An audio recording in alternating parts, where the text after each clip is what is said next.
SADC leaders have called for the immediate dispatch of defense ministers, military chiefs and troop contributing nations to ensure the safety of soldiers in the Democratic Republic of Congo. They also demanded the urgent repatriation of fallen and injured troops after the recent M23 militia attacks in the eastern DRC. The call came during an extraordinary summit in Harare, Zimbabwe, where regional leaders discussed the worsening crisis in the DRC. South African President Cyril Ramaphosa led the South African delegation. SADC also decided to hold a joint summit with the East African community to address the deteriorating security situation.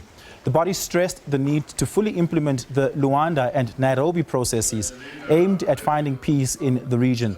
The summit highlighted the urgency of protecting peacekeepers and restoring stability in the DRC. We're now joined by SABC News International Editor Sophie Mokena. Sophie, good evening. Thank you so much for being with us. Perhaps let's start out with what is a very rudimentary question, but an important one.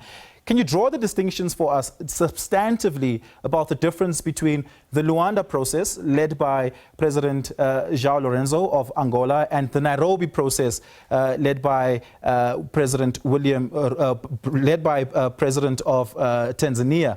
The president of Kenya, rather, where Tanzania, on the other hand, heads up the SADC Troika organ, which is also an important organ tasked at facilitating the ceasefire agreement, or at least a ceasefire negotiation that had been entered to, and to re-establish the spirit of that ceasefire agreement of last year. Those three organs are very important. Those three processes are very important. What's the differences between them? You would recall that before Zimbabwe took over as the SADC chair last year, the outgoing chair was president of Angola. And he had started with the negotiations, and he made a presentation to the AU in terms of trying to resolve that problem in the eastern part of the DRC. He called quite a number of meetings that led to all stakeholders agreeing to a ceasefire. But they were supposed to sign a permanent or a final document in December last year. That would have paved way to look broader, in a broader perspective, how to ensure that there's peace in that part of the DRC. But those who are the main role players, that is President Tshisekedi and President of Rwanda, Paul Kagame did impeach. And therefore he had reservations in terms of the content of this fresh, bigger document with more issues to address. And that has led to fighting starting again. And as we speak now, we are talking about this latest crisis. Why? Because DRC is a member of SADC. When Joseph Kabila was the president of the DRC, because there were issues in terms of EAC as the community or the regional organization, he chose to be more involved and participate actively in the SADC region. Now, when Tshisekedi came in, he tried to mend the relations with East Africa community, because DRC is part of East Africa region. So he then revived the relationship. Now he took a decision that DRC will be a member of SADC and also a member of EAC. It's not new. Tanzania is a member of SADC and a member of EAC. There has never been problems. Now, when there was this tension, the EAC, the regional organization, also started a process to try and deal with this issue. They appointed President Uhuru Kenyatta, a retired leader, to look at this issue and bring all stakeholders together. That was the Nairobi process. And therefore, they also agreed to send troops as peacekeeping, not intervention.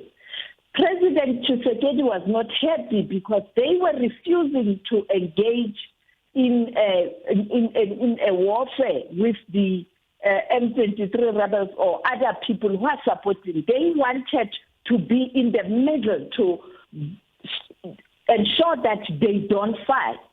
But the mandate of SADC is also part of you have to intervene with force if there's a standoff.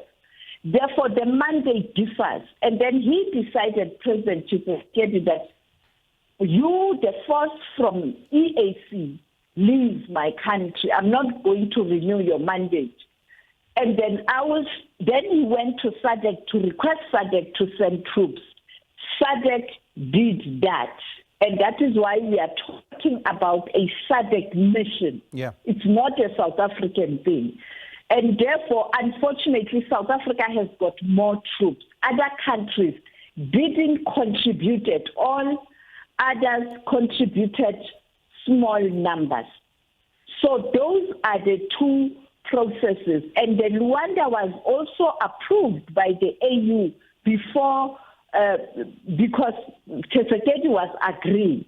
And therefore, as now the incoming chair of the AU, President of Angola, he will have perhaps to hand over to someone, because now he's going to be the AU chair in February until next year, February. So you need someone who's not the chair of the AU. Yeah. So those are the processes, but all of them, they are aimed at resolving the problem in the eastern part of the DRC with different approach, different it's there and there, but one aim and objective. Yeah, the key difference here is the extension of an invitation for a joint summit to the East African community means that of the 8 member states of the East African community, 4 of them are not members of the SADC community, so 4 of them will be invited to the table.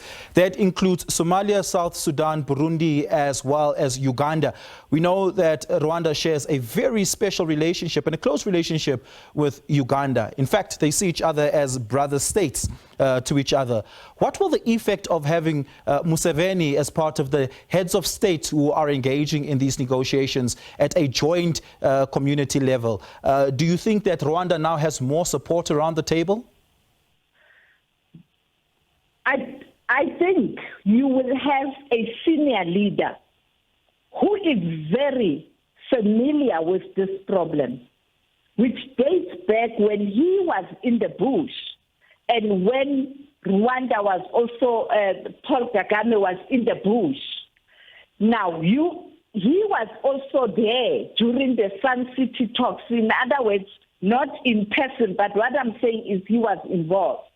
And there was what we call a Great Lakes region processes, which brought all the Great Lakes region countries. So he is very, very experienced and has better information in terms of what's happening there. That is why he is the one who came with a recommendation during the meeting. He has since spoken out this morning to say, let's have a joint meeting with SADC so that we sing from the same hymn book.